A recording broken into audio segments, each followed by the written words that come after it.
Thank you so much for taking the time. My pleasure, man. Good to have you. I'm glad to be on. So Just trying I to am pick. curious. I am a wrestling fan, but when it comes to your acting career, I think you've made some really interesting choices, like with this film. So do you look for movies that are similar to the ones you enjoy, or is it the characters that really speak to you when these projects come your way? I literally don't really look for anything. I'll occasionally someone will hit me up and like this is one of those scenarios.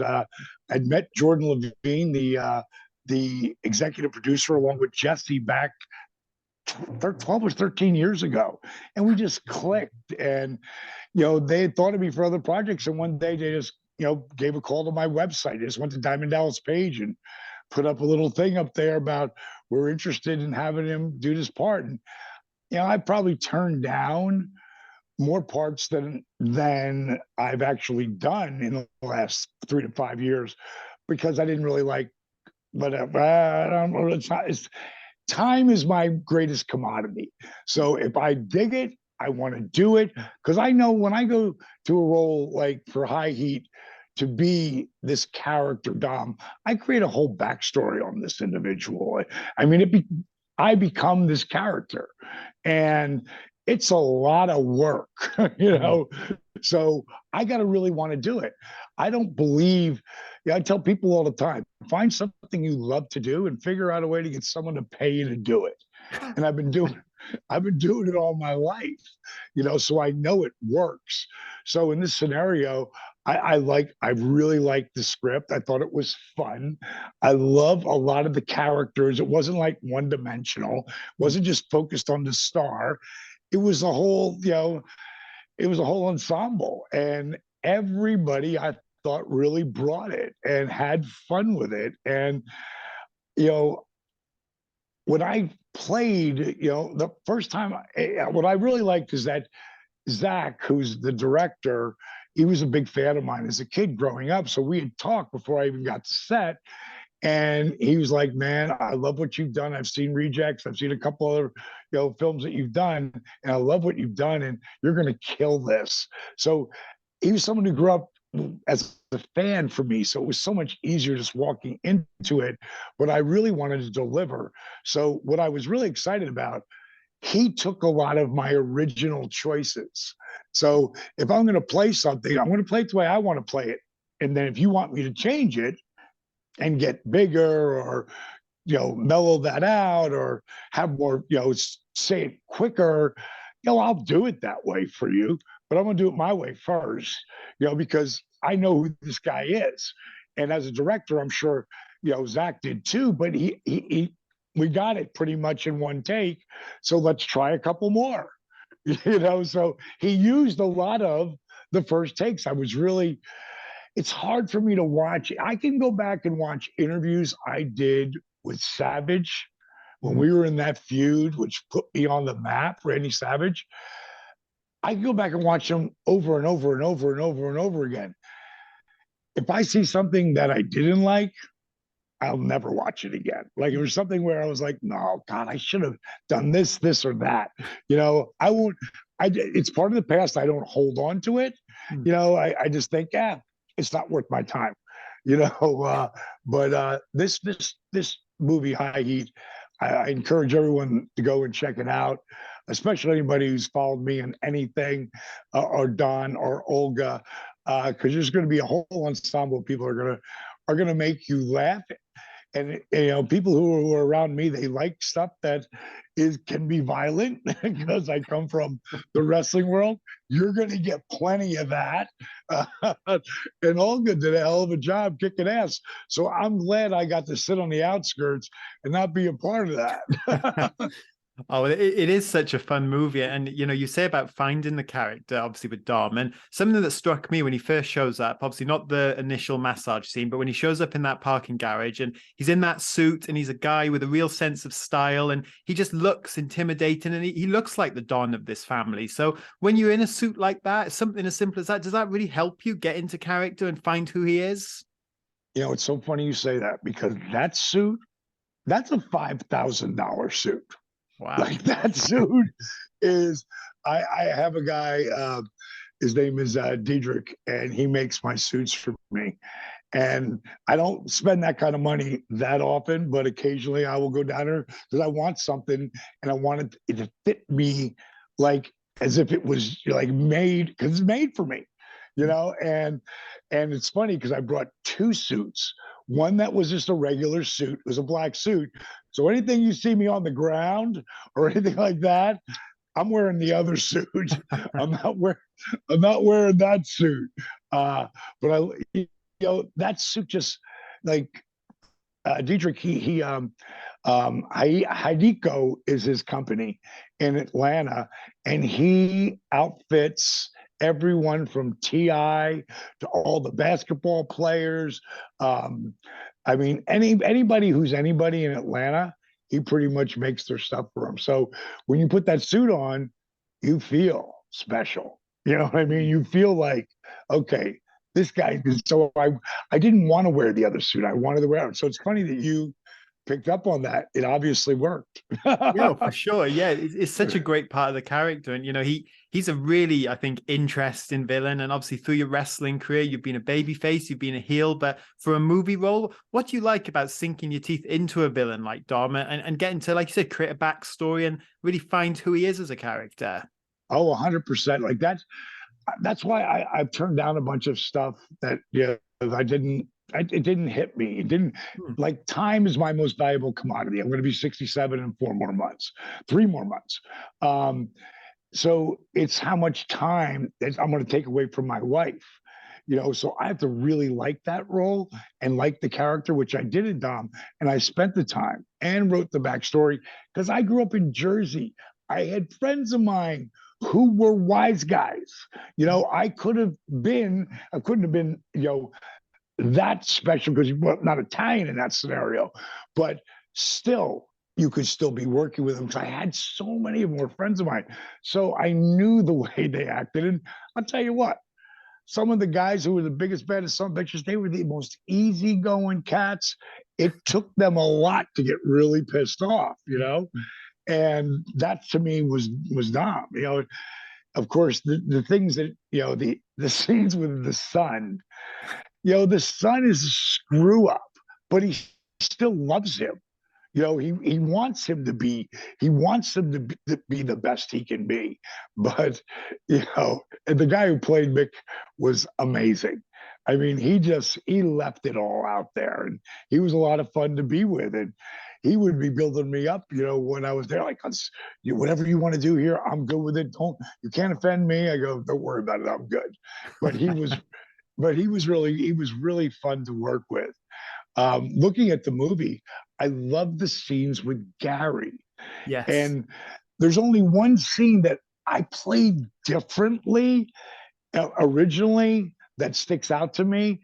And when I find out that Gary's dead, like Gary, I think he's dead. I don't know. She lets him go, but it was like, Gary, like the way I said it, it was kind of like so sympathetic and like, I love Gary, and it was kind of funny. And maybe that's why, that one, he didn't want to have that laughter. I don't know. Again, it's not my movie.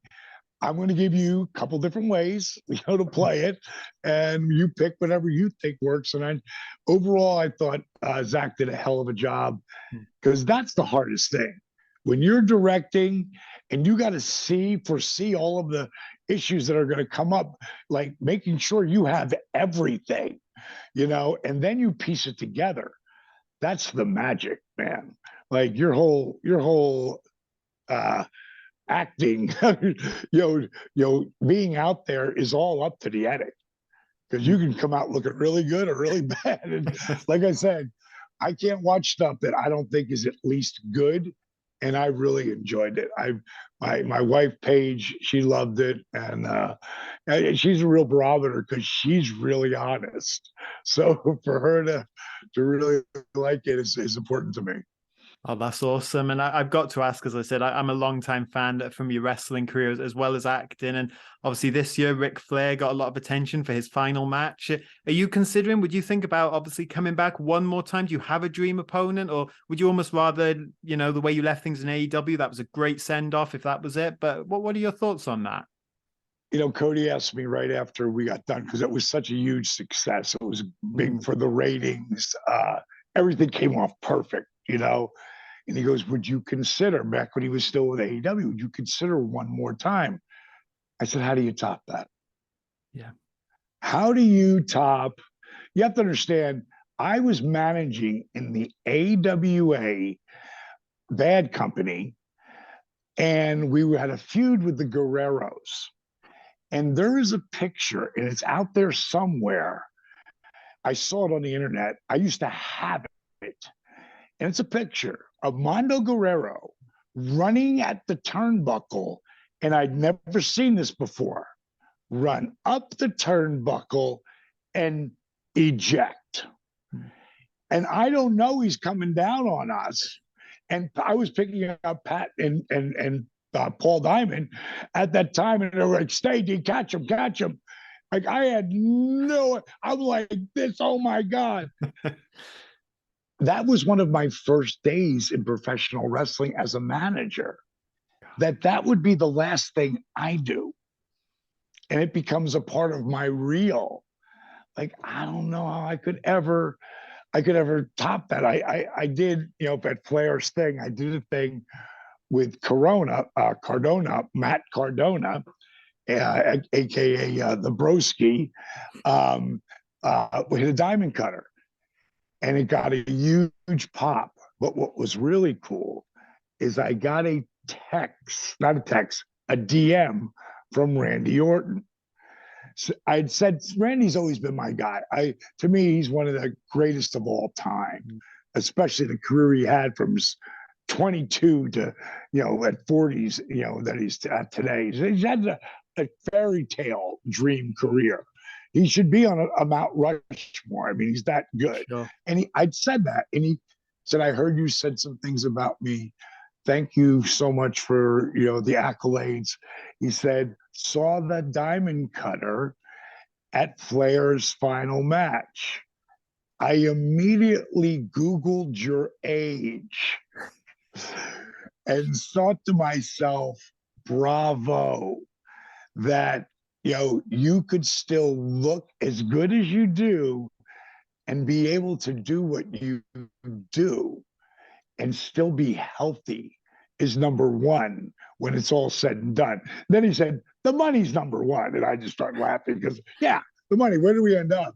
He goes, "But what did you do? How does your body now?" And because of DDP yoga, because of my lifestyle, I still drink, I still eat meat. I just don't abuse myself. And I go out of my way from ice baths to infrared saunas to hyperbaric chambers. I mean, I'm doing things like WWE just did a A&E biography on me, and they wanted to know what's it like being DDP, getting up in the morning. The first shot they got me is getting out of a hyperbaric chamber, then getting on this bike, which is oxygen deprivation. So it's like I'm training at 22,000 feet. Then I get on the mat, do DDPY. Then I came up with this whole new workout around, I don't have a name for it, but the things are called power cuffs. And I used to have jack straps, but this is the new improved next level of training. I'm telling you right now, I'm going to change the face of fitness because people love my DDP yoga program, but there's certain guys who just have to want to lift weights no matter what. Well, now I have developed this training program that is going to not just take you to a different level physically with weights with 1/3 the weight and half the time. And like I've been doing it and working on it for the last 9 months now. So that's going to change everything. But I also want to let people know, because where are you from, Rich? Where are you from right now? Where are you at? I'm over in the UK. So I'm in Right. England at the moment. Yeah. And I will be there with my wife, Paige, for a autograph signing on the 29th and 30th in Manchester. But I'm also going to wrap a DDP yoga tour in the UK. And I've done numerous tours there, and everybody always comes out. So at the end of this is completely done, I'll give you my email, hit me back because we'll do another thing about the tour Yeah, and where we're yeah, going for to be sure. going. Because we're going to be in Manchester and Birmingham and Newcastle and Glasgow. So it's going to be a fun tour. I'm excited. I love coming to the UK. I would have done it 2 years ago, but obviously with COVID and everything, we couldn't do anything. But I love coming there. I love the food. I love the people, and people come out from. I mean, every time I do a DDP yoga workshop, there's over 100 people. Oh, Wow. I've had as many in the States. I've had as many as 191 people working out with me. I call it inspiration meets perspiration. And I've had 191 people working out with me at one time. And when I was in the UK, we had, I think our top one was in London, and we had 127 people there. And I haven't mentioned London because London wants like 5 times the rent that Manchester does or Birmingham. I mean, it's just gone. Numbers have gone through the roof. So I'm looking for a place just outside London that people can take the train to or whatever. So that's going to be. But at the end, I'll give you my email. Yeah, I'd love that. Well, that sounds awesome. And just one final question for you, Dallas. Actually, talking of DDP yoga, I know obviously, as you said, this isn't a movie where you're necessarily in the thick of those action scenes, but I'd love to know when it comes to the DDP yoga, how does that help you with your movie roles and to make sure, long days on set, I imagine just as grueling as, a 30-minute match in the ring. When this was cold, this was shot at night. In between stuff, I'm doing like a lot of the same moves that I would do on the mat to open up my back. Again, my matches, the last 5 years of my career, every one of my matches would be the equivalent of having 4 to 5 car accidents. So imagine how much wear and tear is there, scar tissue. So I'm literally doing my program right before I get to set. When I get to set, I'm doing pieces that are going to help me stay mobile. Even though I'm not doing any action scenes. I don't want to become the Tin Man, and that's what I've called DDPY is oil for the Tin Man, that helps you stay lubricated and mobile. Like so many of my friends can't bring their arms past here. I have plenty of them can't go past here. I can have my biceps on my ears. I can grab my foot and hold it over my head. I think at any given time. I did a Christmas party here last week. 200 people in my home. And at one point, if you go and look at the pictures, you'll see me holding my foot over my head. And I'm about more than halfway through a bottle of tequila by that time. It was a lot of fun. I do it every year. This year got too big. My wife and I, it was like the meet and greet from hell because we just like nonstop pictures and hugging and seeing people and pictures and pictures and pictures because I do this positively. We'll talk about this next time too. Positively Unstoppable challenge that I do every year in January, and it goes on for 9 months. And you pick your best 6 months. I had of my champions, I probably had 30 of them here over the last 5 years. They were all here. I think like 6 of them didn't show up, but everybody else was here. So it was a lot of fun. But I want to encourage everybody. If you like a good time, you want to laugh, you want to be like caught up in it, check out iHeat. Everybody did it is in there, did a really good performance. It'll be something you'll have a lot of fun watching. Oh, for sure. I completely agree with you there. It's such a fun movie and I loved what you did. And it's been so great to speak to you because I actually met you in Dallas in 2016 as a fan and you were kind enough to sign this for me at the time. So to be able to speak to you now, absolutely awesome experience. So, and yes, definitely would love to speak to you again if I can take your details. So thank you so much. Hey, bro, it's been your pleasure. See